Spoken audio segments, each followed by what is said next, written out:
The sun never sets on the British Empire. Arguably the greatest empire of all time, at its height the British Empire was certainly the largest empire in history, and for nearly 2 centuries was the foremost global power. By 1922, the British ruled more than 458 million people, and covered 13,012,000 square miles, almost a quarter of the Earth's total land area. But in spite of these great accomplishments, the British Empire sowed the seeds for some of the worst disasters that have afflicted humanity. Although the British were not responsible for all of the events directly, their interference in others' problems was often just as destructive. Here are 10 ways the British Empire ruined the world. 10. Apartheid. Apartheid was a system of racial segregation enforced through legislation by the National Party governments, the ruling party in South Africa from 1948 to 1994. The rights of the nation's black majority were curtailed, and white supremacy and Afrikaner minority rule was maintained. The British did institute some reforms after they seized the Cape from the originally Dutch Boers, such as by repealing the more offensive anti-black Boer laws. But after 100 years of wars, and having gained complete political control, the British made a decision that doomed many South Africans. They gave Boer republics the green light to disenfranchise all non-whites. The apartheid system was entrenched in the Union Constitution, which was drawn and approved by the British government. In 1913, the Native Land Act was brought into force. It pushed black people off the land on which they were either owners or tenants, and relocated them to shanty towns in the cities. Apartheid would not end until the government moved to lift bans on African political parties, such as the African National Congress and Pan-African Congress. These actions culminated in multiracial democratic elections in 1994, which were won by the African National Congress headed by Nelson Mandela. 9. The Irish Potato Famine. During the summer of 1845, a blight of unusual character devastated Ireland's potato crop, the staple of the Irish diet. A few days after potatoes were dug up from the ground, they began to rot. Over the next 10 years more than 750,000 Irish died from the ensuing famine, and another 2 million left their homeland for Great Britain, Canada and the United States. Within 5 years, the Irish population was reduced by a quarter. The inadequacy of relief efforts by the British government worsened the horrors of the famine. England believed that the free market, left to itself, would end the famine. In 1846, in a victory for advocates of free trade, Britain repealed the Corn Laws, which had protected domestic grain producers from foreign competition. The repeal of the Corn Laws failed to end the crisis since the Irish lacked sufficient money to purchase foreign grain. Britain began to rely on a system of workhouses, which had originally been established in 1838, to cope with the famine. But these grim institutions had never been intended to deal with a crisis of such enormity. Some 2.6 million Irish entered overcrowded workhouses, where more than 200,000 people died. 8.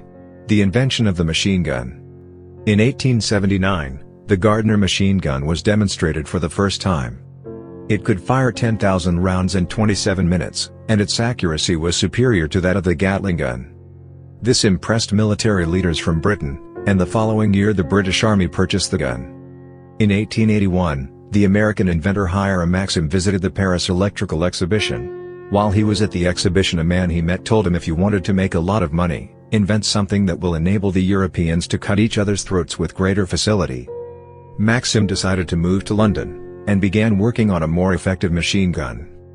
In 1885, he demonstrated to the British Army the world's first automatic portable machine gun.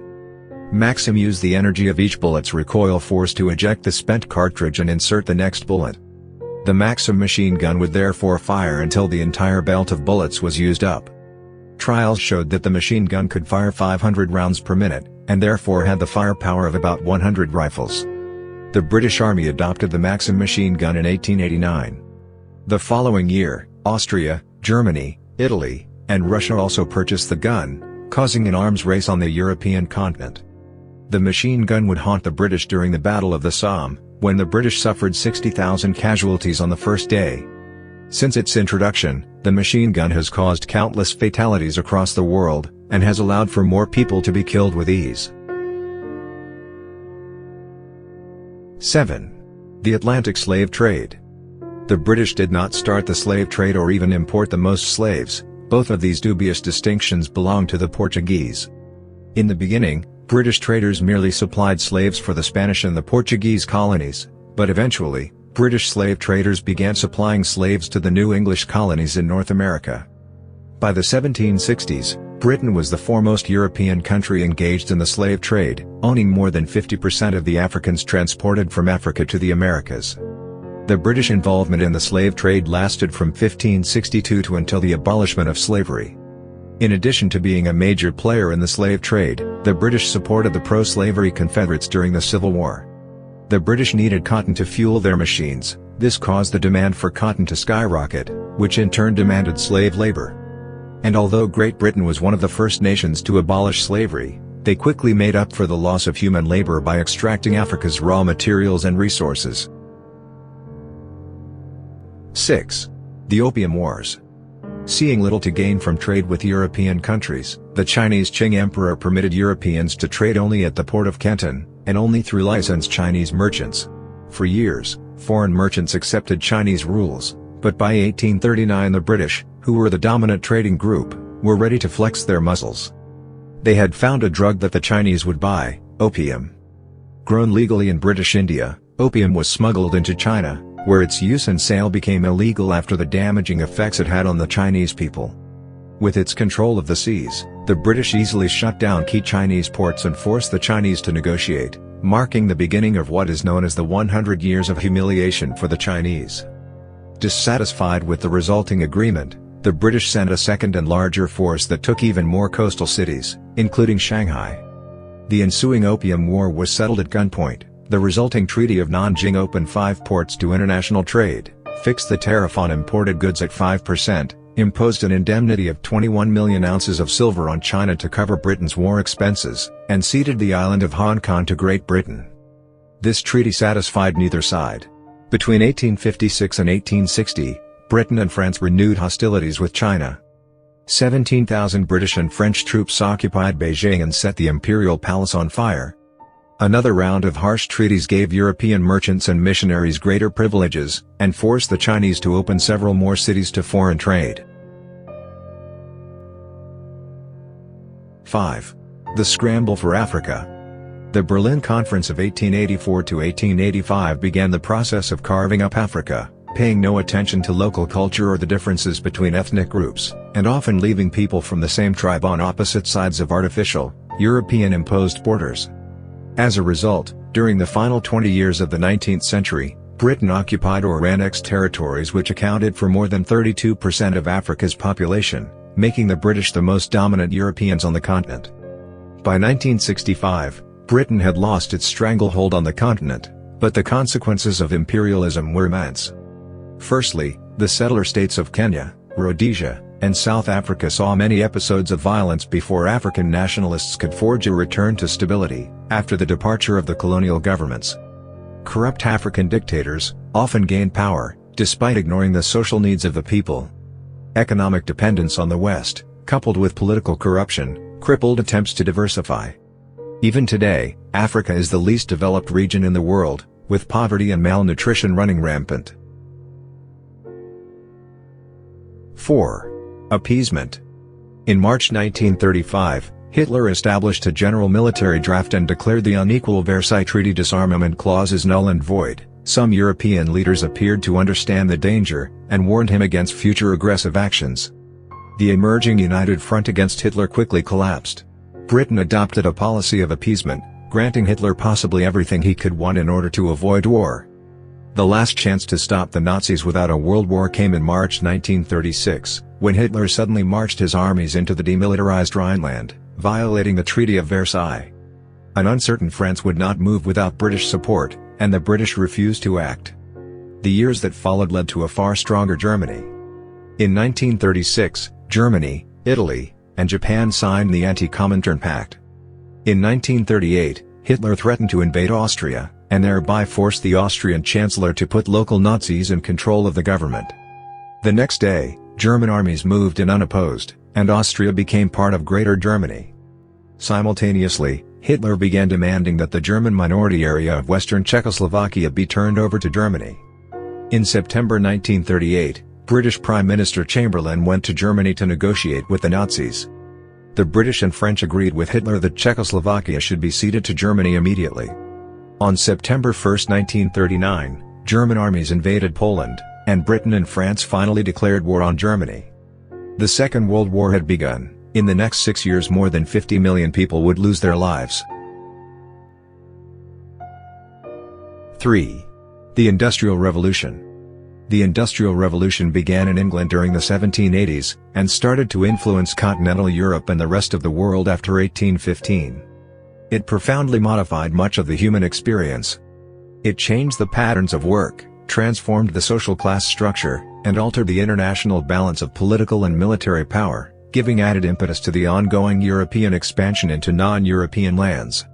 The Industrial Revolution also helped ordinary people attain a higher standard of living. But industrialization would have terrible consequences for much of the world. Factory owners became very rich during the Industrial Revolution, while factory workers lived in soul-crushing poverty. Cities grew around factories, often rapidly and without proper town planning. This often meant that there was no sufficient sewage, running water, or sanitation systems. Ironically, slums first originated in Britain, where crowded and filthy settlements were breeding grounds for diseases such as cholera. Factory work was difficult and dangerous, with typical shifts lasting between 12 and 16 hours. Owners hired women and children because they knew they could pay them less. They worked in the same dangerous factories, for the same long hours. Aside from the way workers were treated, the Industrial Revolution had many awful long-term consequences. During the 20th century, thanks in part to the New World System created by the Industrial Revolution, the world population would take on huge proportions, growing to 6 billion people just before the start of the 21st century. That's a 400% population increase in a single century. This has put severe strain on the resources available on the Earth. It was coal, a fossil fuel, which packed the furnaces of the industrialization that helped propel human progress to extraordinary levels. But of course this came with extraordinary costs for our environment, and to the well-being of all living things. The releasing of fossil fuels into the atmosphere has put mankind into a titanic struggle against climate change, global warming, and the threat of extreme weather. 2. Palestine. After defeating the Ottoman Empire in World War I, Great Britain did not liberate their Arab allies but instead colonized them. The British received Palestine, Jordan, and Iraq. After centuries of anti-Semitism, many Jews began migrating to their original homeland of Palestine, and after the war, these migrations greatly increased. Many British officials, some of whom were also anti-Semitic, wanted to establish a Jewish homeland in the Middle East in order to kick the Jews out of Europe altogether. The British announced in 1947 their intention to withdraw from Palestine in 1948. On November 1947 the United Nations General Assembly passed a plan to partition Palestine into two separate states, one Arab, and one Jewish. The Jews accepted, but the Arabs rejected the partition. The British officially left on May 14, 1948, without providing a resolution to the situation. That same day the Jews proclaimed the State of Israel. Arab countries immediately attacked the new Jewish state, but the Israelis drove off the invaders and conquered more territory. This war left an enormous legacy of Arab bitterness towards Israel and its political allies, Great Britain and the United States. The Arab-Palestinian conflict has provided a deep divide between East and West, and between Christianity and Judaism on the one hand and Islam on the other hand. 1. The partition of India. After 2 centuries of colonialism in India, the British Labour government agreed to a speedy independence of India after 1945. But conflict between Hindu and Muslim nationalists led to murderous clashes between the two communities in 1946. When it became clear that the Muslim League would accept nothing less than an independent Pakistan, India's last viceroy, Lord Louis Mountbatten, proposed partition. Both sides accepted, and at the stroke of midnight on August 14, 1947, 1/5 of humanity gained political independence. Yet independence through partition brought tragedy. In the weeks afterwards, communal strife exploded into an orgy of massacres and mass expulsions. Hundreds of thousands of Hindus and Muslims were slaughtered, and an estimated 5 million made refugees. After the ordeal of independence, relations between India and Pakistan remain tense to this day. Fighting over the disputed area of Kashmir continued until 1949, and broke out again in 1965 to 1966, 1971, and 1999. What makes the Indo-Pakistani conflict even more dangerous is that both sides contain nuclear weapons. With the possibility that Pakistan might become a failed state, there is a good chance of a major genocide erupting in the 21st century.